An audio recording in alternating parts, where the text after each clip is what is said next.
I think one of the things that strikes me in all of the varied business dealings and activities that I have is the fact that there is always a misunderstanding about. There's a misunderstanding that everyone has a chance to view, but some people view differently to others. I say this because whenever there is a problem, wherever there's a challenge, whenever there's an opportunity, one of the things that we find is that how people react to opportunity is different. It's not the same way that people apply their perceptive muscles to what it is that they're seeing. And one of the things that I thought I would do is I'd like to speak to you a little about this perception, how you see things, the opportunities that are about, and to make the point to you early on that some of those are disguised as challenges, they're disguised as irritations, they're disguised as things that you'd like to avoid rather than things that you'd like to use. Now, one of the things that you'll see on the slide upon you is that if you just consider the wind, it is an irritation when it is trying to blow you off your feet and it's an impediment to where you're going.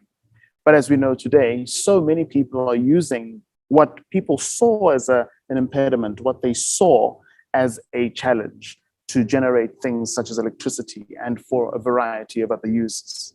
So I'd like to try and use this analogy and build on it because the intangible nature of the wind, the idea that you can't actually hold it, the idea that you can't actually capture it, but you can direct it and use it is something that I'd like you to keep in mind as we go through this reflection this afternoon. I'd like to introduce you to this guy. This guy is a guy by the name of Rory Sutherland. He is the vice chairman of Ogilvy in the UK. He talks a lot about a story where a Eurostar train, a high-speed rail between Paris and London, had been launched. And no sooner had it been launched and customers started using the train, they started asking for it to be made faster. The fact that it was a high-speed train to begin with was not enough, and people were saying, well, it needs to be sped up. The governments of the UK and France, who jointly owned the Eurostar, came together, asked some engineers to look at how they could make it faster, and for 6 billion euros, they could make this train 40 kilometers an hour faster. What's interesting about Rory Sutherland is that he points out that if he had been given this particular problem, what he would have done is he would have hired the world's top male and female supermodels. He would have asked them all to walk up and down the train, and he would have asked them to pour free champagne for everyone on board. The point that he was making is that for a small fraction of the $6 billion, no one would ask for the train to be sped up. In fact, many people would ask for the train to be slowed down. I think the point that he's trying to get at is that it's very difficult in today's age to make things that are objective physics related things like the speed of planes, the speed of trains, to make those 10 times faster.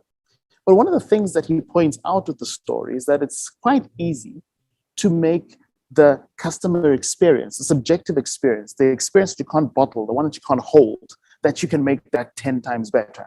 And as we can see from the 6 billion euro price tag to the much more affordable price tag that Rory suggests in hiring male and female supermodels to walk up and down the train and pour champagne, that it has a financial impact as to how you look at a problem and which part of the problem you choose to focus on and which parts of the problem you choose to use in order to achieve your objective. The idea here being that you can look at the stuff that is tangible, which is holdable, or you can look at the stuff which is intangible. But what happens is you'll see that both of those things have got real financial value if used correctly. One of the things that I thought I would point out is that in business generally, my experience has been that people have had traditional strengths in all of the things that are technical, how to engineer things, how to build things. But there is another side of business which I'd like to unveil to you today. I'm hoping that it can round off your picture of what business is, how you might approach things like entrepreneurship, influence how you might tackle the things that you have before you, so that you have a much better chance of success. I think this is particularly important because, like I say, up until this point, the things that we can hold, the things that are tangible, are the things that have been clear, priorities of business, and the intangibles have not been explored nearly as much. But I'm hoping that one of the things we can do today is we can see how we can change this for your benefit and for your advantage in moving forward.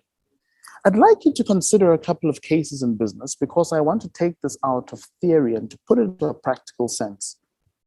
If we look at the first business that I'd like us to consider, it's called Louis Vuitton Moet Hennessy. It has now become the most valuable business in Europe.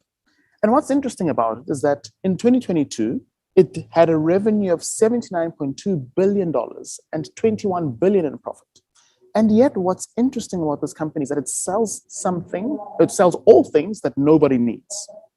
Nobody has been on the verge of dying of thirst, dehydration, parched, and they had a Moet Chandon champagne.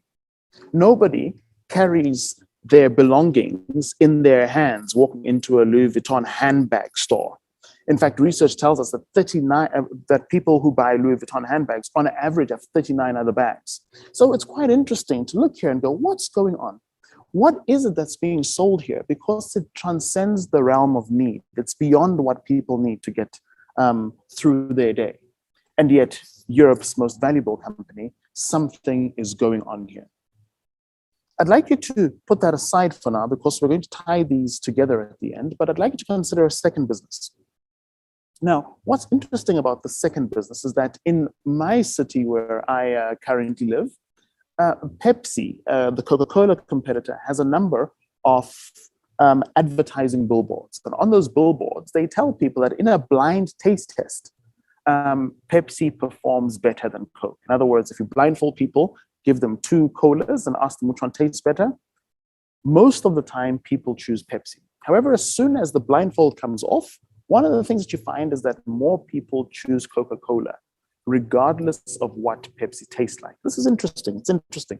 It's interesting because the objectively better product, the product that we can say for sure is better, is the product that people do not choose more often than the objectively worse. Something interesting is happening that I think we need to understand.